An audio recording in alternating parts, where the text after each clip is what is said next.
نستعين وهو خير معين.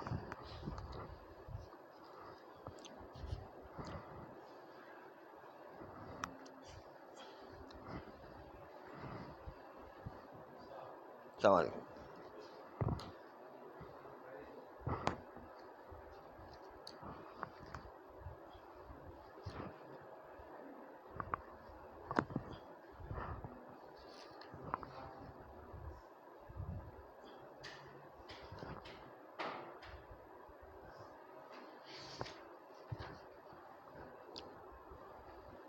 جب انہوں نے دیکھا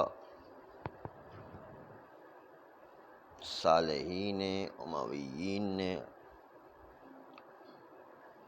کہ ہمیں توقف کرنا لازم ہے حق سوم میں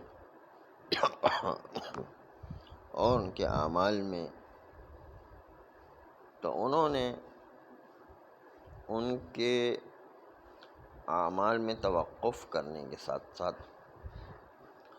امویین کے جو جرائم تھے اس کو بہادری میں تعبیر کیا. اس طرح مالک ابن نویرہ پر زکوٰۃ لانے کے بہانے ولید کو بھیجا گیا. مالک ابن نویرہ نے صرف اتنی سی بات کہی کہ ہم تو اس کو زکوٰۃ دیں گے جس کو پیغمبر نے ولی مقرر کیا ہے. ہم تو علی کو زکوٰۃ دیں گے، کہ پیغمبر نے غدیر قوم میں ان کو ولی مقرر کیا ہے، آپ کو کیوں زکوٰۃ دیں؟ نہیں. اس پر نہ صرف یہ کہ جو ہے تھوڑا بہت عمل کیا گیا، بلکہ مالک ابن نویرہ کو قتل کیا گیا، اور اسی رات اس کی بیوی سے زنا کیا، اور زنا کرنے کے بعد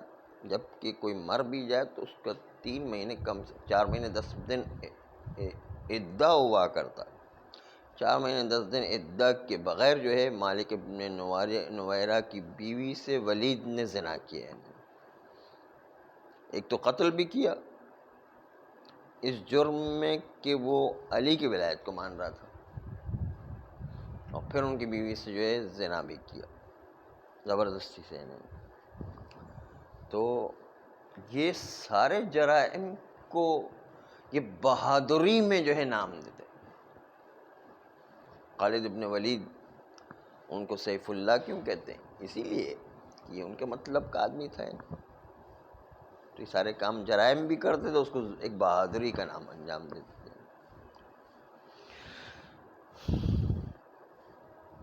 دوسری بات یہ کہ مرجئہ جو کہتے تھے خالی ایمان ہو عمل کی ضرورت نہیں، یہ ایک بڑا خطرہ تھا پوری امت اسلامیہ پر بھی. خاص طور پر ائمہ نے اس خطرے کو محسوس کرتے اپنے شیعوں کو کہا کہ اپنی اولادوں کو مرجئہ سے بچا کے رکھو اور ان کو حدیث صحیح سناؤ ائمہ معصومین کی، تاکہ وہ عمل سے غافل نہ ہو جائیں. تو مرجئہ بڑا خطرہ تھا انہیں، وہ تو عمل کو مانتے ہی نہیں تھے. وہ تو کہتے تھے کہ کسی عمل کی ضرورت ہی نہیں ہے. اس لیے کہ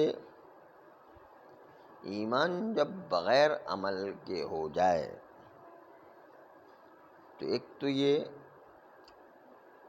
فکری اشتباہ ہونے کے ساتھ ساتھ اجتماع ماحول کو، خاص طور پر نوجوانوں کو برائیوں کی طرف لے جائے گا کہ وہ اخلاقی طور پر تنزل اختیار کریں گے سامنے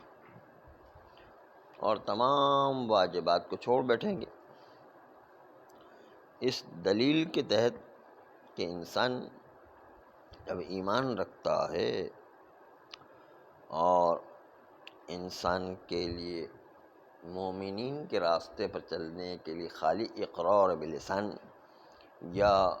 قلبی اعتقاد کافی ہے، تو ہمیں اس کے بعد روزہ نماز کی کیا ضرورت ہے،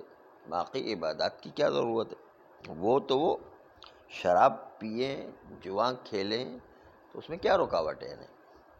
وہ تو وہ کوئی انسان اپنی عفت کو محفوظ نہ رکھے تو اس میں بھی کوئی حرج نہیں، زنا کرتا ہے، لواط کرتا ہے، فلاں کرتا ہے، یہ کرتا ہے تو کرنے دو، اس لیے کہ اس کے اندر عمل کی تو ضرورت ہی نہیں ہے، خالی اللہ اور رسول پہ ایمان لے کر آ جائے، بس اتنا ہی کافی ہے، وہ ہو جائے گا مومن۔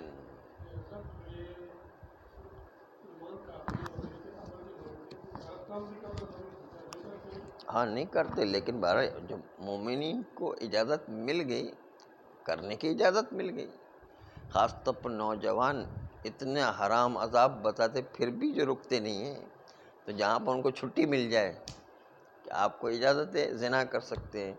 آپ کو اجازت ہے لواط کر سکتے ہیں، آپ کو اجازت ہے جوا کھیل سکتے ہیں، ہاں ان کی مرضی ہے، کہتے عمل کی کوئی بات نہیں، جو آپ کی مرضی ہے کرو ہے، یہ مرجع کا عقیدہ تھا انہیں، کسی چیز کی ضرورت کچھ بھی کرو، یعنی خالی اللہ اور رسول پہ ایمان رکھو بس، ہاں کسی کے ساتھ بھی کرو، کچھ بھی کرو، کتنا بہترین عقیدہ، کچھ کرنے کی ضرورت ہی نہیں ہے، وہ تو کہتے کوئی سزا نہیں ملے گی، عذاب ہمیں تھوڑے ملے گا، ہم تو مومن تھے نہیں،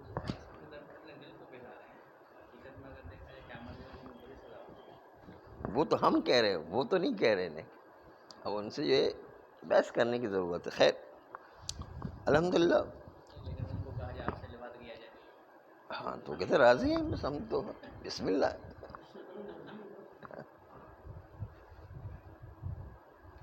وہ تو جو ہے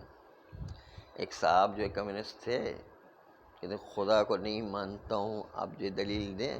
تو دوسرے صاحب نے کہا تو پھر آپ اپنی بیٹیاں مجھے دے دیں، میں اس کے ساتھ زنا کروں گا، آپ کو اب تو خدا کو ہی نہیں مانتے، کسی عمل کو ہی نہیں مانتے، تو بس زنا کے لیے دے دیں، اب خدا کو نہیں مانتے نا، ختم ہو گیا، بس روز قیامت کو نہیں مانتے تو بس اپنی بیٹیاں مجھے دے دیں، میں تو اس کے ساتھ زنا کروں گا، بس ختم ہو گیا۔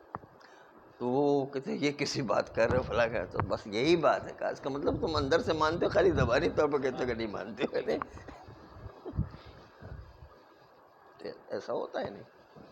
زبانی بات کرنا اور عملی میدان میں آنا یہ دونوں فرق ہے نا۔ ہاں کہتے ہیں اگر یہ فکر پروان چڑھ جائے تو کیا ہوگا؟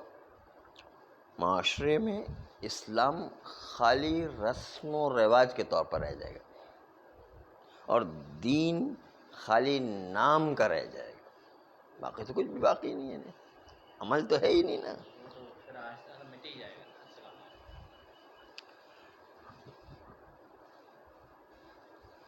اور اس فکر پر انسان کا ایمان لانا گویا کہ واقع میں انسان کافر ہو جاتا ہے،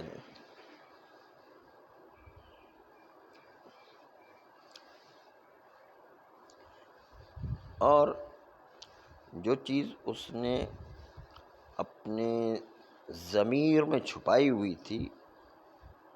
اسی کو عملی طور پر اختیار کرتا ہے، یعنی کفر والا راستہ عملی طور پر اختیار کرتا ہے جو اس نے دل میں چھپایا ہوا تھا۔ اس خطرے کو ائمہ معصومین نے بڑی شدت سے محسوس کیا، اور انہوں نے مسلمانوں کے درمیان یہ فکر رائج ہونا عمومی طور پر اور خاص طور پر شیعوں کے درمیان یہ فکر ان کی نگاہ میں جاہلیت کی طرف پلٹ رہی تھی، کہ جاہلیت کے زمانے کوئی عمل نہیں تھا، وہی جاہلیت والا زمانہ دوبارہ پلٹ آتا ہے۔ اس لیے ائمہ نے بڑی شدت سے ڈرایا شیعوں کو اور ان کی اولادوں کو کہ مرجعات تمہارے لیے بہت خطرے والا نظریہ ہے، اور یوں کہا بادروا اولادکم بالحدیث قبل ان یسبقکم الیہم المرجعۃ۔ السلام علیکم۔ تم اپنی اولادوں کو حدیث صحیح سنا کر نماز روزے اور عبادت کا پابند کرو اور صحیح ایمان ان کو دو، قبل از اس کے کہ مرجعات تمہاری اولادوں کو اغوا کر جائے اور وہ اپنی فکر تمہاری اولادوں میں ڈال دیں۔ آپ جتنے بھی اس وقت نصیریوں کے اڈے بنے ہوئے ہیں، چرسیوں کے اڈے بنے ہوئے ہیں، اس میں یہی مرجعہ والی فکر آ گئی ہے کہ کچھ کرنے کی ضرورت نہیں ہے، چرس پیو، زنا کرو، فنا کرو، کچھ بھی جو ہے اس کو نماز روزے کچھ انجام نہیں دیتے، خالی چرس پیے اور علی کا نام لیتے رہتے۔ تو یہ وہ مرجعہ والی فکر ہے اصل میں، کہ کسی عمل کی تو ضرورت ہی نہیں، خالی اللہ رسول علی پر ایمان لے کر آ جاؤ بس۔